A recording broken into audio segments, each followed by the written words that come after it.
Upheaval, Reckoning, Chapter 56, Legion Forged. Since the first time he faced down a pack of wolven, Vanguard came to expect certain sensations to accompany the rush of enemies. Fierce snarls and growls, the angry grind of claws against metal, the grunt of bodies colliding, pained yelps of the injured and the weak howls of the dying.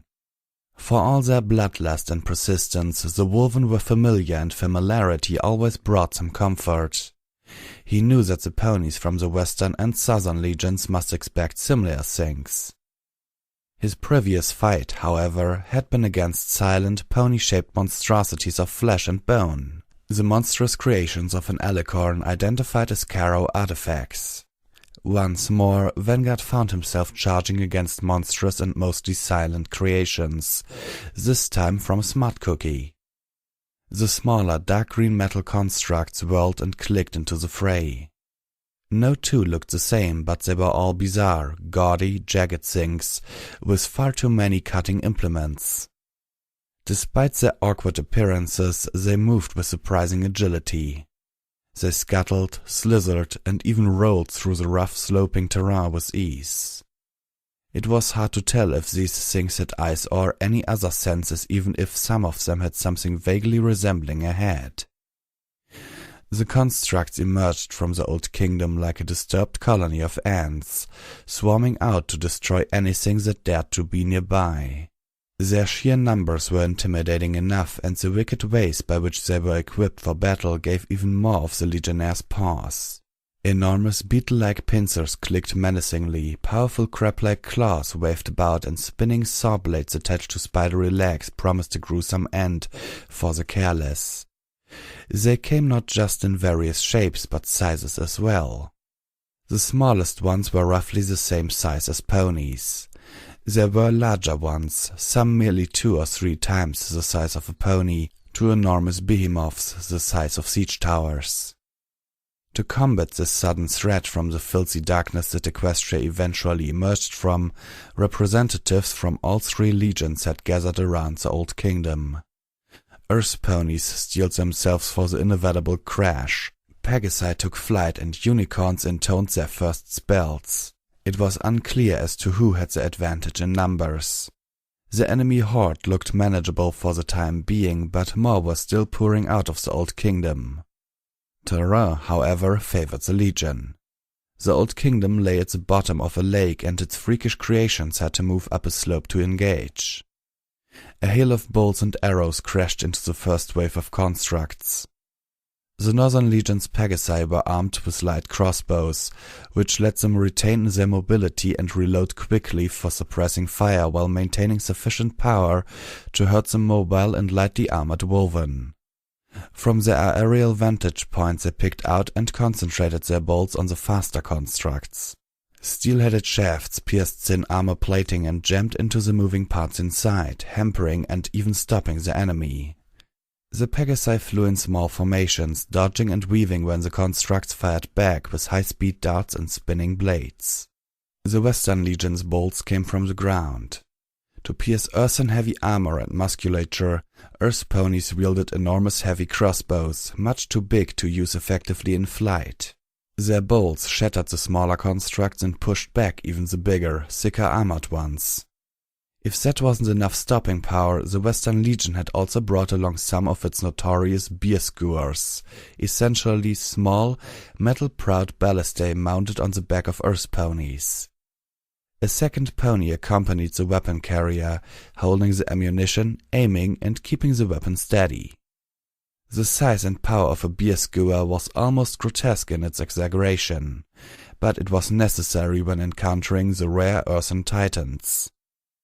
When a smaller construct was struck, the javelin-sized bolt tore through it as if it were made of paper, raining debris down on the ones behind it. Even the larger, armored ones did not fare much better. One crab-like construct collapsed when a beer skewer bolt sheared off 4 of its legs. It collapsed on its side and slid slowly down the slope while others skittered over it. The Southern Legion had fewer missiles to contribute.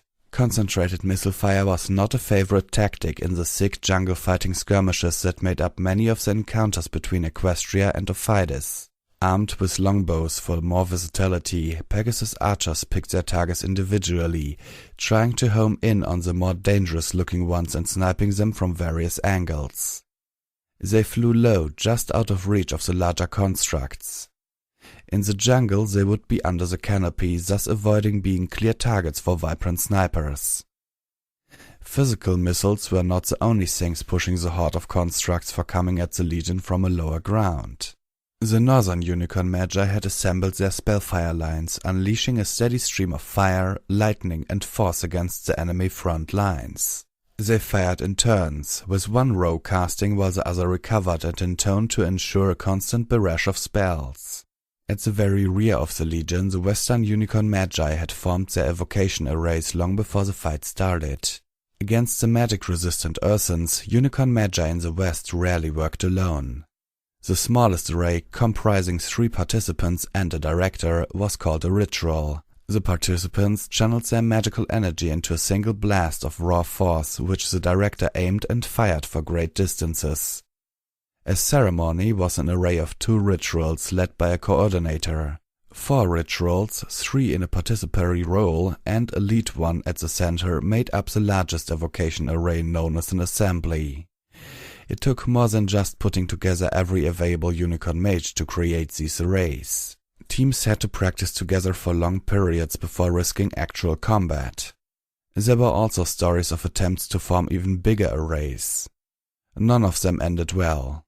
For this fight, the Western Legion had mustered only a single assembly, a dozen or so ceremonies, and even more rituals. Great blasts of telekinetic force arced across the sky and pounded the rear lines of the construct horde, sending shards of metal raining back into the Old Kingdom. Great care was put into aiming the arrays, lest any strike the Old Kingdom itself and risking harming the princesses. The southern Unicorn Magi spent more time moving among the ranks than firing spells at the enemy. Balls of fire or bolts of lightnings were seldom good ideals in cramped fighting conditions surrounded by combustible materials. While it was still reasonable to overcome Cobran magic, the Southern Legion had to deal with Kotal overlords, the most magical of Equestria's enemies, easily capable of crushing entire platoons of unicorns. Southern magic was more subtle.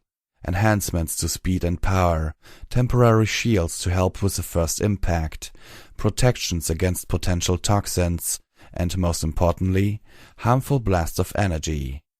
Vanguard watched the unified range assault with a sense of satisfaction and concern.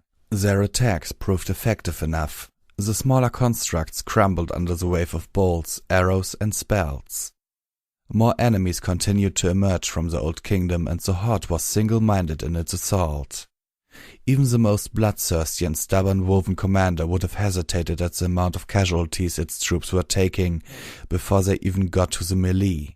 Not so these things. They did not flinch or slow when their fellow constructs fell all around them.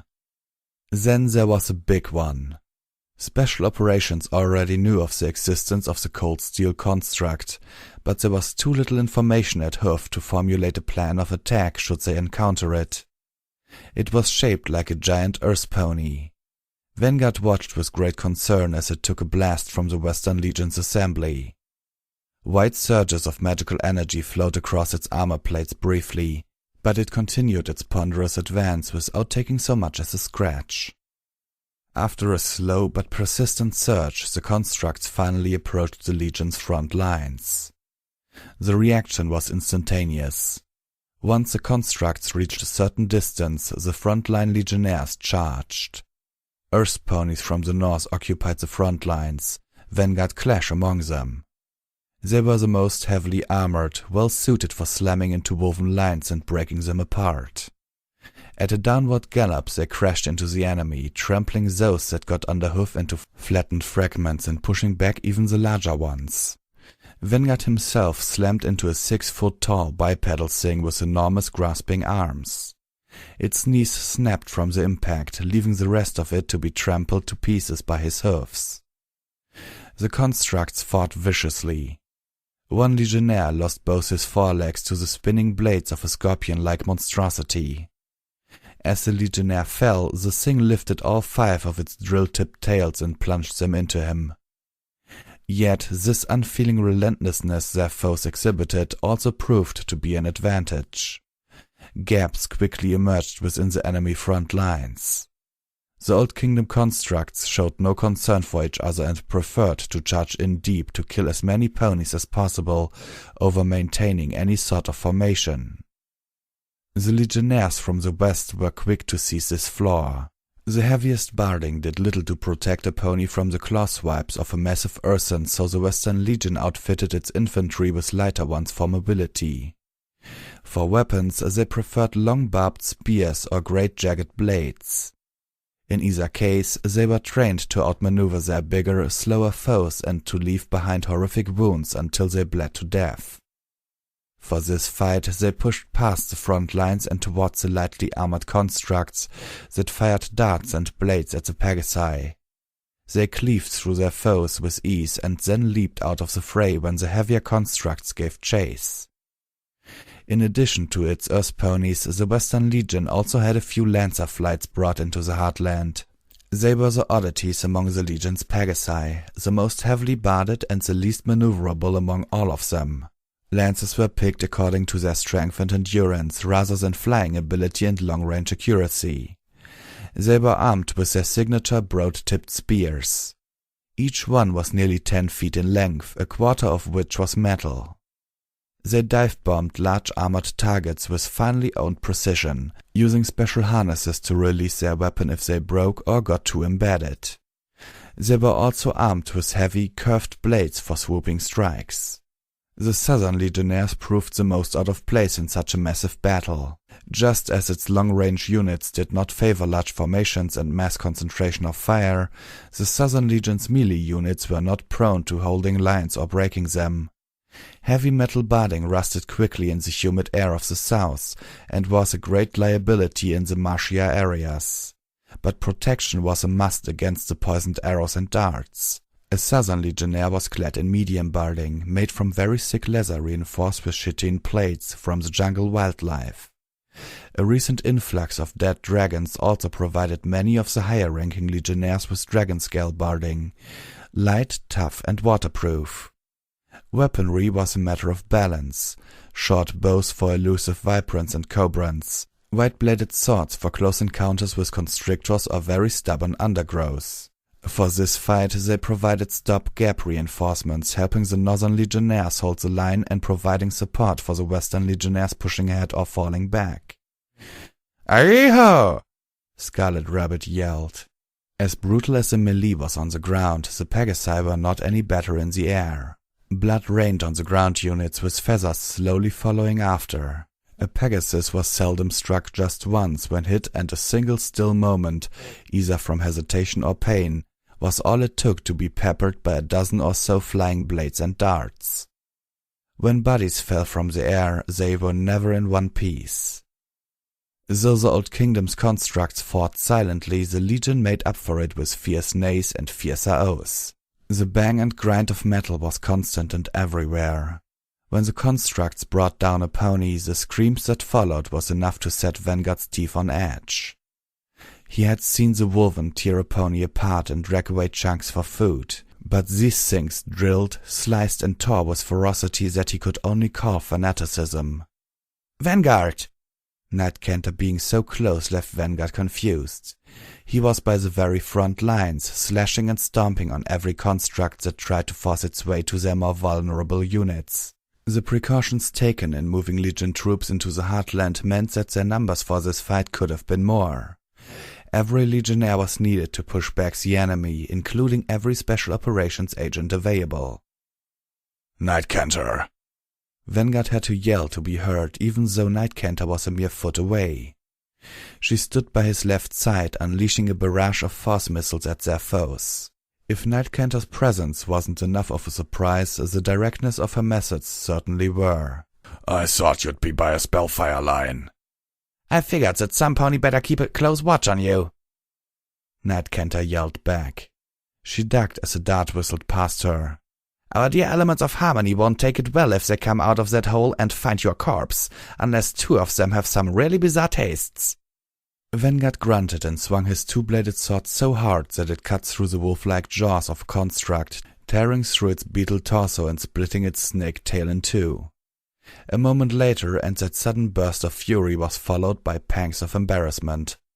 It wasn't like him to lose control like that. "I'm not going to fall back and hide like some self-important noble, Nightcanter," he snarled. "Of course you're not." Nightcanter smiled and blasted another construct with raw telekinesis. For some strange reason, the bigger constructs advancing on them just a few minutes ago had disappeared. This part of the line was actually doing so well that it continued to push forward. "I'm not asking you to get out of here, Vanguard Clash. I'm just taking it upon myself to help your chances in making it out alive." Vanguard snorted and was about to push forward with the rest of the Legionnaires when Nightcanter held him by the shoulder. The others pushed on and the din of battle lessened a bit. "I like our new chosen friends and I want them to have a little happy ending after their trip to the Old Kingdom." She gestured toward another part of the battlefield close to them. "He probably thinks so too." Vanguard only needed to follow Nightcanter's hoof briefly. About a few dozen feet away from them, a bright blue beam cut through the constructs, severing limbs as if the metal was butter. The beam had come from a shining orb no bigger than a melon hovering near the right shoulder of Blue Moon. A second orb hovered by his other shoulder and was firing a beam at a different location. Around him, constructs lay in pieces. No wonder those bigger constructs were gone. Their cut-up remains still glowed with heat. Blue Moon himself walked through the wreckage while shielding passing Legionnaires. The two orbs occasionally adjusted as they fired, sometimes focusing on a particularly large target or individually going for smaller ones. Either the orbs were able to determine their own targets and attack without prompting, or Blue Moon could somehow focus on two different targets while aiding his allies was unclear. In either case, he would be impressive. Vanguard was in no mood to be impressed, however, even as Blue Moon walked closer and employed him in a layer of protective spells. "Be careful, Vanguard Clash," Blue Moon said. "You are needed for more than just your sword skills." Vanguard didn't answer. The front lines were pushing the constructs farther back and he still had his part to do. The advantage was clearly for the Legion for now, but the cold steel construct was still making its way into the fray and reinforcements were still coming out of the Old Kingdom. It wasn't long until he was at the thick of the fighting again. Shards of metal flew around him with each swing and crunched under his tramplers with each step forward. "More than my sword skills, huh?" he thought. It was no secret that Blue Moon involved himself in the well-being of the elements of harmony. Every pony in this battle had loved ones to go back to. Family, friends, lovers. Why should he be any different? The pragmatic answer was infuriating. Elements of harmony. That made him different. As always, the crude arithmetic of war demanded that values be put when they shouldn't be. The mental state of the elements of harmony was more important than some family in the barrier lands.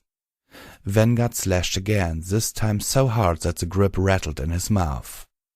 The blade cut through metal plating and the wires underneath with such force that he flung them dozens of feet away. Even Nightcanter stared wide-eyed at him for a moment. He stepped past the corpses of several Legionnaires and into a breach within the line. With another sweep of his blades, he broke through several constructs at once. The two-bladed sword vibrated from the impact and his jaw and neck muscles started to burn.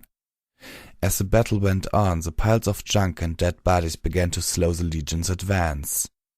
The already damp slope turned into a slippery mess. More than a few of the heavier Legionnaires took a wrong step and started a dangerous slide into the waiting blades of their foes. Vanguard crashed blade first into another construct, nearly gouging one of its snake heads off from the base of its neck. The other two snapped at him, but his tramplers took out their front knees. A tangled mass of plates and wires clattered to the ground. A mass of wriggling, spiked tentacle chains advanced on him. He swung again, cleaving through most of them and striking the squid-shaped construct underneath. The right blade of Vanguard's weapon snapped. Vanguard struggled to right himself. He reversed his grip on what was left of his weapon, aimed for the center of the rising, broken mass of chains, and stabbed deep. The construct ground and whined, shuddering violently before falling still. Vanguard dragged his blade out, only to have the tip break off. "Vanguard, fall back!" Nightcanter shouted. She struggled to keep up. The constructs didn't respond too much to illusionary trickery. Their vital spots were also few, difficult to find, and still required a great deal of force to break. The rest of her squad only fared slightly better. Vanguard was inclined to do as she asked. His two-bladed sword was ruined, his neck and shoulders hurt, and he doubted that even Blue Moon's enhancements would last the entirety of this fight. Still, something else kept pushing Vanguard into the fray. His legs moved on instinct, breaking past metal limbs, smashing armor plates, trampling the fallen. An explosion rocked the battlefield ahead of him. For a moment he was back in the north again, caught in a woven ambush during an escort and desperately fighting his way out with his old squad. Yes, this was more his place. He didn't belong anywhere near the elements of harmony. Circumstances merely brought them together for a short while. They didn't need him. They shouldn't need him. The thought that he had secured some place of safety, some form of protection, because of the bonds he had formed, left a vile pit in his stomach. He had let himself get too carried away by sentimentality and Twilight's insistence.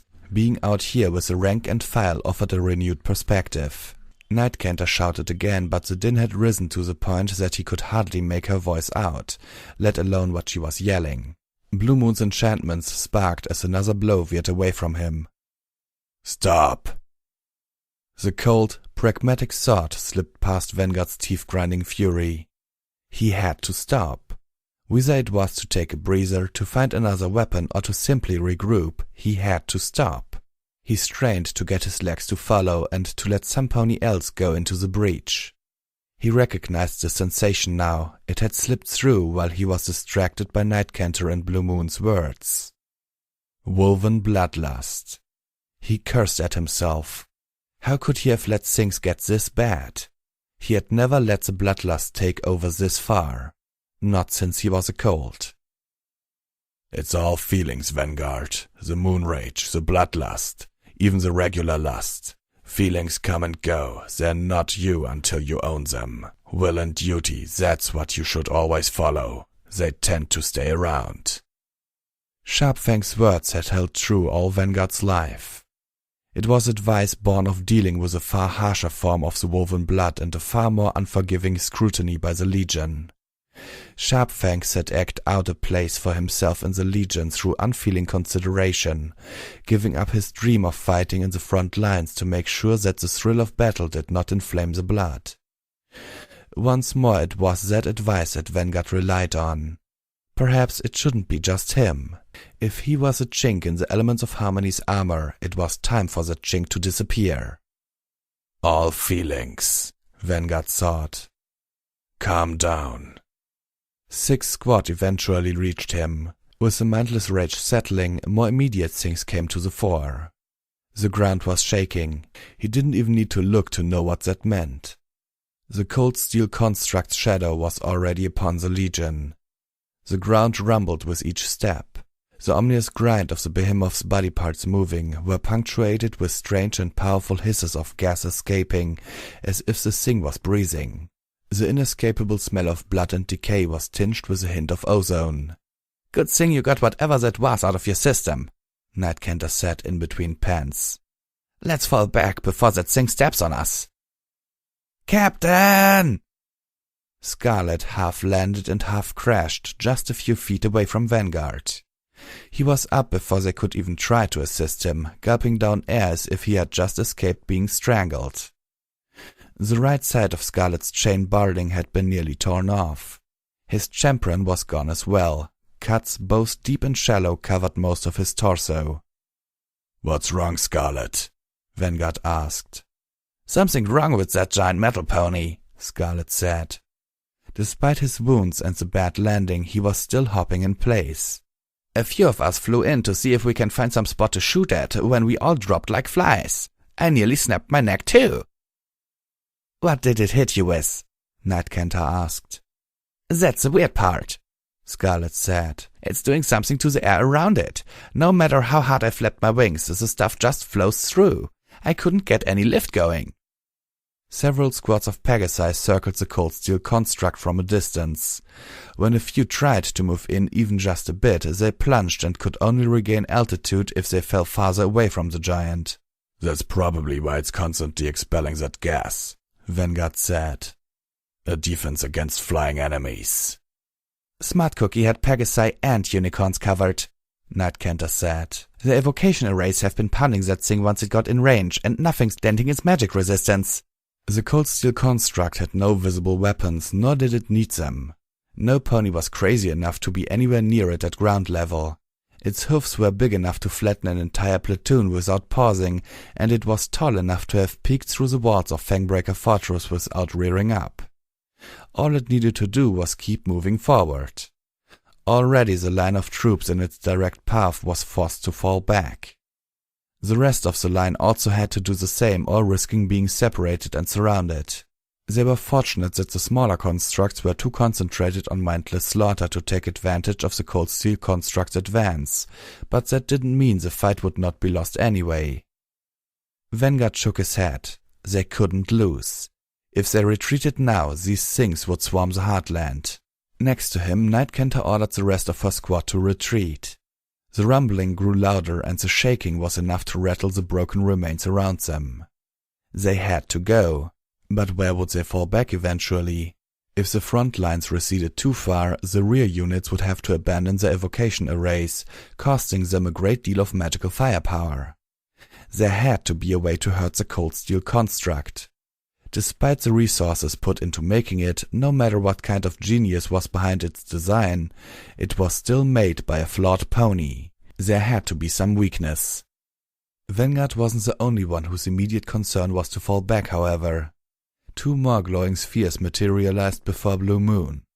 They formed a diamond pattern in front and above him and began to spin, gathering arcs of magical energy into them as they did so. The more surprising thing didn't come from Blue Moon. From afar, 5 ponies galloped as a group towards the cold steel construct, even as the rest of the legionnaires were falling back. They had the barding of the Western Legion, along with a certain detail that marked them as part of another group. "Celestia drew my backside," Night Cantor said. "What are those true Earth ponies doing? Are they trying to die?" Vanguard doubted that.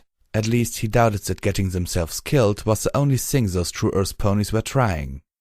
They all wore masks that marked them as capable users of that bizarre magic that their faction practiced. The true Earth ponies were not above a good deal of fanaticism as well. Perhaps the sight of the Old Kingdom's relics, the very ponies that actually oppressed their ancestors, steered them into a frenzy of their own. The cold steel construct had come close enough to be at the farthest range of a beer skewer. Its individual metal plates were visible, as was the sparkle of hundreds of disruptor crystals. The hiss of gas escaping was deafening. The smaller constructs had surrounded Blue Moon, who had stayed despite the other legionnaires telling him to go with them. The magic he was channeling was drawing their attention. Despite also being past the front lines, Vanguard, Scarlet and Night Cantor were not being targeted. The arcs of blue-white magical energy gathering around those orbs had grown as huge as lightning flashes. Several constructs jumped Blue Moon and promptly burst into flaming fragments when they touched the invisible barrier around him. The cold steel construct took one more step before Blue Moon finally unleashed his magic. The blue-white orbs stopped spinning and flashed. A great beam of energy erupted from between them and struck the cold steel construct's chest plate. Unlike the bolts hurled by the assembly, this beam did not simply fizzle. Vanguard watched it intently, looking for the first signs of damage, hoping that this would be the turning point against the cold steel construct. "Oh, to have lived during that time," Night Cantor said softly, almost reverently. "It's more powerful than an assembly blast," Vanguard said. "But I don't think the solution to this is more power." "That's no simple beam of evocation magic, Vanguard," Night Cantor said. "That's a blast of disjunctive abjuration, the strongest sort of dispelling magic there is. It should be our best bet against the level of anti-magic that thing has. That sounds all well and good on paper, Night Canter. But is it working? Night Canter squinted at the chest plate. I can't tell, she said. Too much of a light show going on there. It had better because we're running out of options. It did seem to be working. The beam of light halted the cold steel construct in its tracks. The rest of the Legion had noticed. They stopped withdrawing for a while and fought back.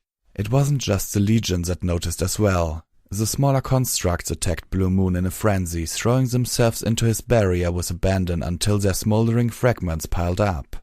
We have to help Blue Moon, Vanguard said. He can't keep that attack up if his barrier's eating up his magic. Night Canter nodded. Despite his injuries, Scarlet was also game. They galloped hard to reach Blue Moon, smashing and blasting through a throng of constructs that were all ignoring them. By the time they made it, Blue Moon was perspiring heavily and panting. The beam was still as strong as ever, but his barrier was now simply deflecting attacks. Vanguard slammed his tramplers, his only remaining weapons, against the closest constructs and planted himself between Blue Moon and a wall of bladed limbs. Night Canter took the opposite side while Scarlet hovered above them. That the constructs were so blindly focused was more of a boon now. Vanguard's limbs felt like chunks of lead wrapped in night steel. Each time he lifted a foreleg, his shoulders strained as if they were about to rip. A large group of Pegasi was flying from the front lines towards them. Even at the distance, it was impossible to miss the enormous spears. We've got a Lancer flight incoming, he yelled over the din. Between the hiss of the cold steel's breathing, the clang and clatter of the enemies, and the steady hum of Blue Moon's spell, even yelling didn't seem enough. There were Pegasi from the Northern Legion as well. Blue Moon's highly conspicuous spell would have caught a lot of attention in the Legion, and some had come to provide backup and extraction. Vanguard crushed another construct under his hooves and glanced at Blue Moon. Despite the great strain, the unicorn remained calm. He was shaking, however. To Vanguard's dismay, the beam was starting to shrink. "Come on!" Scarlet shouted. Vanguard could understand the rage in the Pegasus's voice. The cold steel construct was starting to move again. Its chest plates crackled with the blue-white energies of Blue Moon's spell, but there didn't seem to be any lasting damage. "How tough can you build something?" Night Canter asked loudly. She paused and looked to the ground before looking at Vanguard. "Anti-flying gas and impervious magic resistance. I'm starting to think Smart Cookie hated unicorns and Pegasi as much as the true Earth ponies." Vanguard paused as well. True Earth ponies. He searched the battlefield frantically. True Earth ponies, of course. The beam finally faded into nothing. Blue Moon fell to his knees. "I'm sorry," he mouthed between pants. "We're not done yet," Vanguard shouted. With the great beam of abjuration magic gone, the smaller constructs started to refocus. Fortunately, the Pegasi backup had come close enough. A hail of bolts struck the nearby smaller constructs. As the bigger ones advanced, the Lancers crashed in. Most of their enormous steel-tipped spears snapped from the sheer impact, but that was only after burying themselves nearly halfway into their targets. The Lancers released the catches on their harnesses and landed nearby, pulling out blades and coming over to help. "Vanguard!" Vanguard recognized that harsh call. Of all the ponies to come after him, it had to be Flight Captain Tailwind. He didn't know if he should be embarrassed or thankful. Tailwind landed next to him, crushing a construct under her hoofs as she did so. "Come on," she said. "We're pulling you lot out of here." "Hold on," Vanguard said. "We can't hold on. If that thing comes any closer, then no ponies flying anywhere." Tailwind fired her crossbow at a construct behind Vanguard. Nearby, the Lancers formed a defensive ring around Blue Moon. Before Vanguard could reply, a burst of colorful light like a pillar of rainbows erupted ahead of them and struck the same chest plates that Blue Moon had been attacking. The swirl of colors coalesced with the remaining crackles of Blue Moon's disjunctive beam, exploding into a blast of energy. A loud cheer erupted from the Legion's lines as an enormous section of the cold steel construct's chest plating fell from the blast. Vanguard and the ponies near him braced themselves for the loud impact. The shockwave sent even some of the smaller constructs flying. Despite the weight of his armor, Vanguard had to hunker down. The others held onto each other to anchor themselves. The roar from the Legion's lines grew louder, and Legionnaires hurled themselves anew into the fight. True enough, a large section of the cold steel construct's chest plate had fallen off, revealing a mass of cables, like the striations of muscle exposed. Many of the cables had been torn apart, exposing the inner workings of the monstrous creation. More importantly, there was something glowing past the cables, its light just peeking past all the metal and pulsing like a giant heart. "Hey, Captain!" Scarlet yelled. "I think we should hit that thing, as in really hard." The Legion had thought the same. Several arcing blasts of magic flew from the evocation arrays, clearly aimed for the gaping hole. Several shots from the rituals and ceremonies were wide, striking the cold steel construct's still protected shoulders and face. The assembly's shot struck true. Vanguard held his breath. This had to be the shot to end it. The magical bolt fizzled and rained sparks on the constructs below. "Full of a knack!" Tailwind shouted. "What's it going to take?" "More true Earth pony magic," Vanguard said. The others looked to him briefly. He pushed back more constructs and edged closer to the protective ring. "It makes sense. Smart Cookie built that thing before Rockmaven's rebellion. She couldn't have built a defense for their brand of magic." "Great," Scarlet said. "We just need to get more true Earth ponies then." Nightcanter looked toward the spot where the piece of chest plating had fallen. That spot was very close to where the true Earth ponies had fired their attack. It was a miracle that they even made it to that spot, but expecting them to survive after that impact and being swamped by constructs was unreasonable. "Easier said than done, Scarlet," Nightcanter said. "The Legion wasn't exactly thrilled with letting a lot of true Earth ponies into the Heartland. Most of them were reportedly wiped out in some ambush." Confusion spread across Scarlet's face. "So, we don't have anything to throw at it?" "I may have something for that." Blue Moon raised his head and cast another spell. An enormous straight sword, well over 3 inches wide and as long as a pony was tall, unsheathed itself from thin air. It struck the ground point first and buried itself on the spot. Strange symbols glowed red like molten cracks along the dark grey blade. Amazingly, the thing was crafted hilt to tip from a single piece of stone. "This sword belonged to my friend and comrade. A true Earth pony can unleash great power from it, but any Earth pony can make use of its basic properties.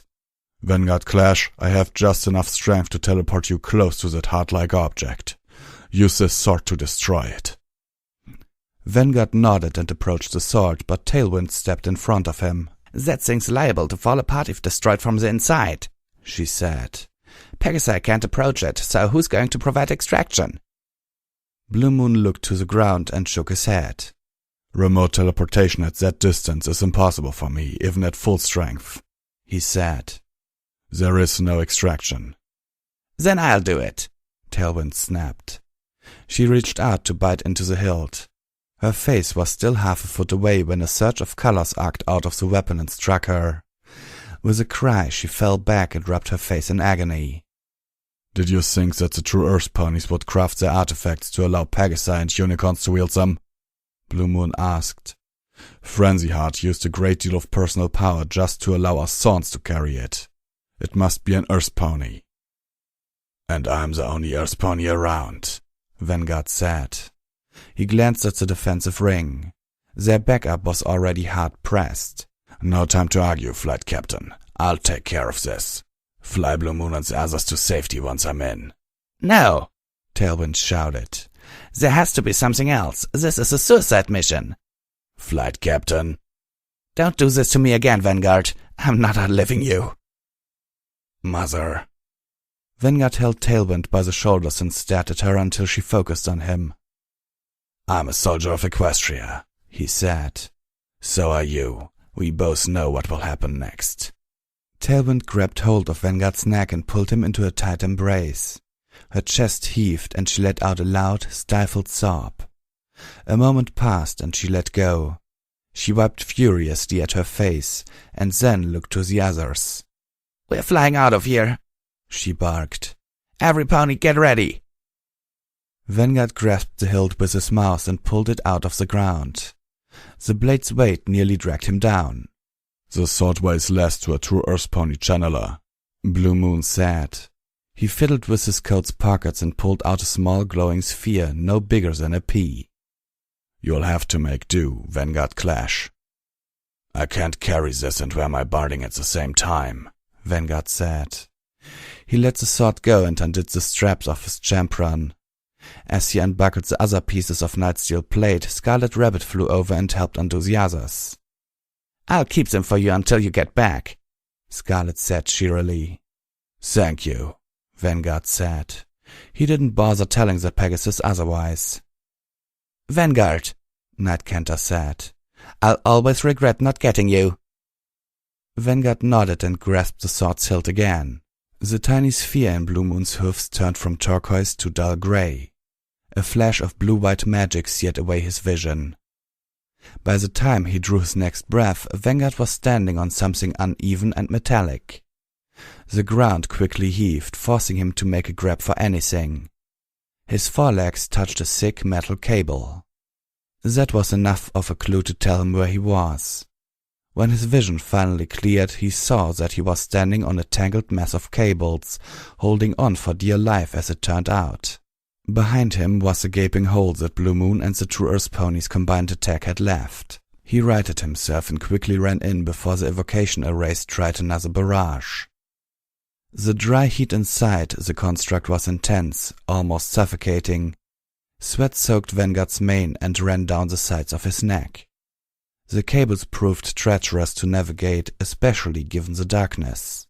He was never on an even footing, and the only light to guide him pulsed from a distance. To make things worse, the cold steel construct lurched with each step, causing the floor to come alive. The hiss of gas escaping completed the torment. If it was loud before, it was excruciating now. "Focus," Vanguard thought. The mission was clear and simple enough. He pressed on, shoving aside cables that got in his way. Even those were lined with disruptor crystals. The thoroughness of Smart Cookie's precautions and the magnitude of this project was enough to draw grudging respect even from him. It also showed that whatever powered this thing did not behave as normal magic would. He raised Frenzy Heart's sword and brought its blade down on the cables, still blocking his path. The ease was surprising.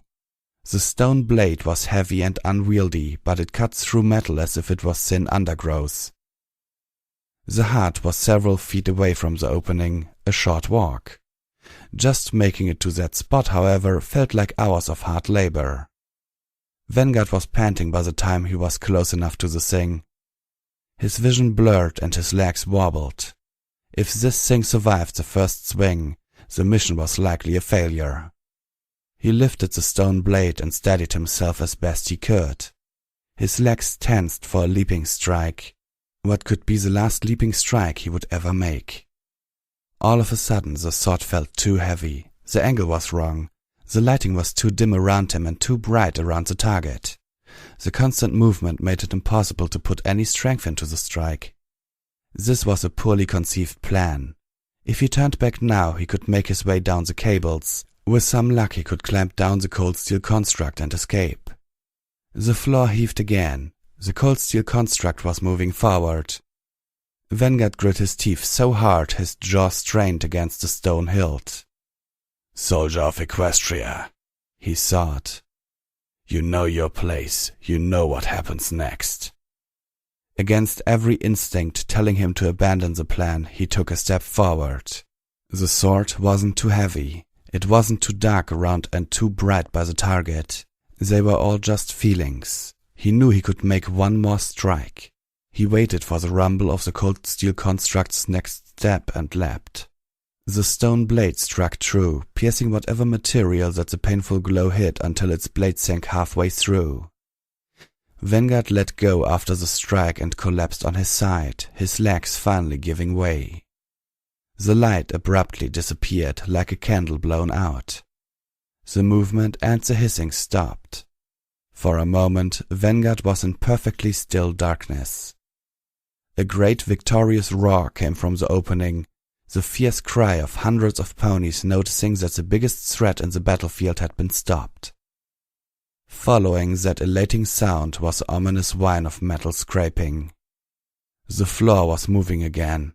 The cables shifted and collapsed as the cold steel construct started to fall.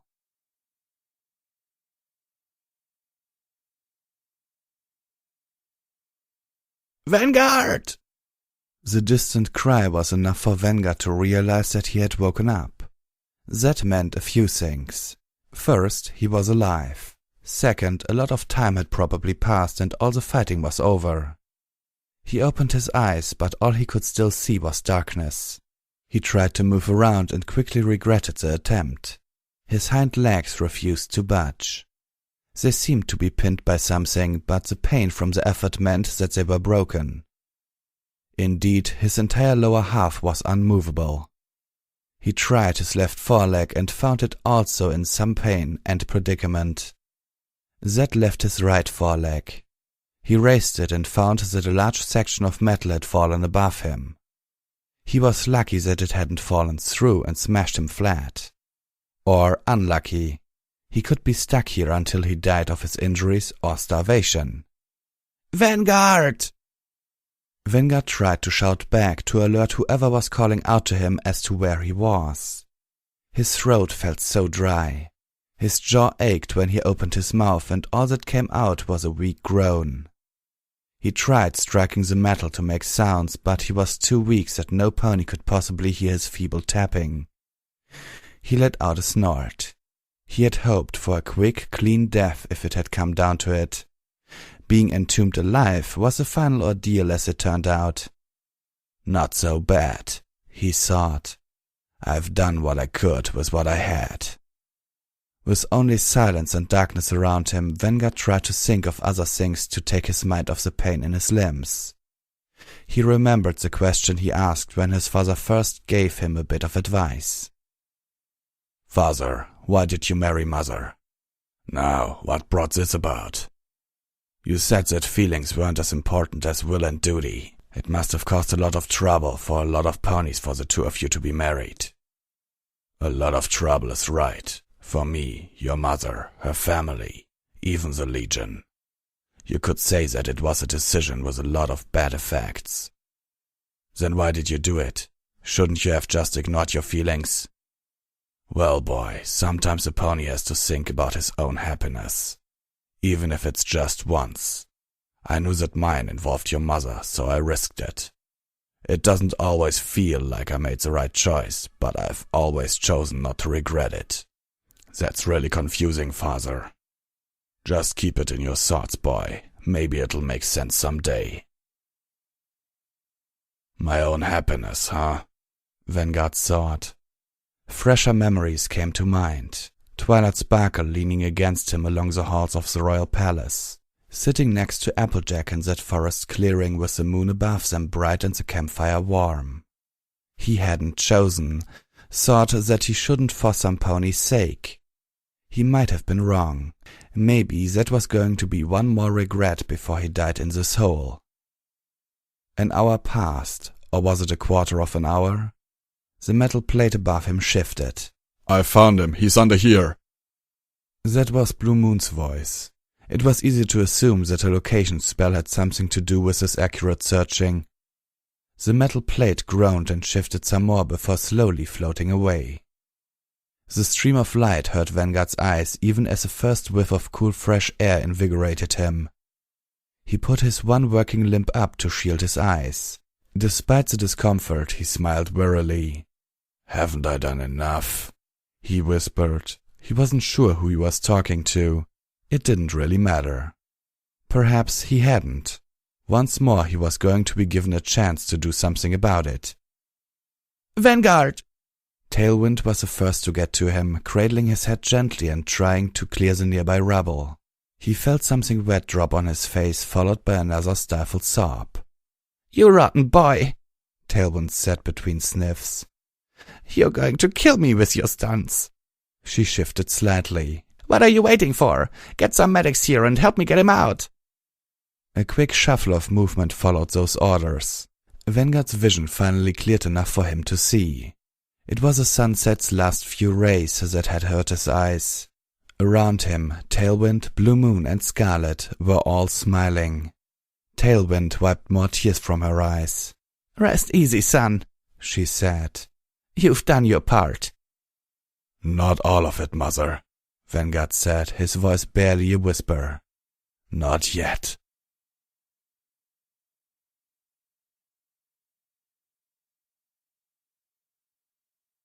Wow, every pony. Okay, here we have another Upheaval Reckoning chapter, and I must say, oh my god. First of all, we see that, yeah, even the Legion has recognized that at least 2 members of the Elements of Harmony are in love with Vanguard Clash. And because the Elements of Harmony are vital for their victory, they, of course, well, try to keep them happy.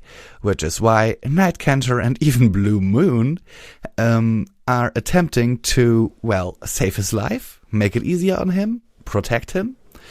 And I can kinda understand that Vanguard is angry about that, because he is just another soldier like the others, and he doesn't want special treatment, which I can totally understand. I can totally understand that. But what is really interesting for me here is that when Blue Moon uses his abjuration magic against the Cold Steel Construct, do you remember the little tidbit that he was the captain of the Thorns, so basically a traitor? When he attacks the Cold Steel Construct, the Legion flies in to support him. They just don't leave him hanging. But on the other hand, he doesn't leave them hanging either. He helps them as best as he can. Yeah, and then of course we have that part with the True Earth ponies using their late channeling to blow a hole into the Cold Steel Construct together with the last remains of Blue Moon's abjuration spell. I think that's pretty interesting because, yeah, Vanguard has a point there. The True Earth ponies late channeling hasn't been around when Smart Cookie built that thing, that Cold Steel Construct, so she couldn't have built a defense against it. So their best chance would have been more True Earth ponies. So Legion, recruit more True Earth ponies, I say. Of course, then we have that part where Vanguard destroys the Cold Steel Construct by basically accepting that it's a suicide mission. I can tell. Oh, of course. There was something I wanted to mention. Sorry. That part when, Tailwind came and was like, let's get every pony out of here. You know what that, kinda remembered me of? It was like, Tailwind is his mom, and his mom says, no young man, you're not doing this. It's too dangerous. Let's get out of here. Something like that. Kinda struck me like that, and if she had actually used those words, it would have been totally embarrassing on the battlefield. It kinda had that vibe, but okay. Then later, when she tries to use Frenzy Heart's sword instead of Vanguard, I kinda saw that coming, because Frenzy Heart was a True Earth pony, so, yeah. Why would someone be able to use a True Earth pony heirloom other than an Earth pony? So, yeah. It was kinda logical that a Pegasus can't do that. Okay, of course, then we have that part where Vanguard tells her that, yeah, he's the only Earth pony around and he's the only one who can do it. And he addresses her as not as mom or mother or something, but he doesn't seem to do that very often anyway. He just calls her Flight Captain Tailwind or Flight Captain. In this situation, I would have wished for a little more intimacy between the two, like not being so formal, that he would call her mother or mom or something like that, not Flight Captain, because he was basically going really on a suicide mission. And when they found him then later, and she rushes over and tells him, "You're going to kill me," with this sort of thing. I don't know the exact wording right now. Yeah, I could totally understand her there, because losing a child, that's the worst. And yeah. So, okay. She says, "You rotten boy, you're going to kill me with your stunts." I can totally understand her there. And there's one question that Vanguard asks here when Blue Moon finds him. Haven't I done enough? What do you think? Has he done enough yet? Or is there something else he must do? Sincerely yours, Visual Pony, and I'm looking, as always, forward to your opinion.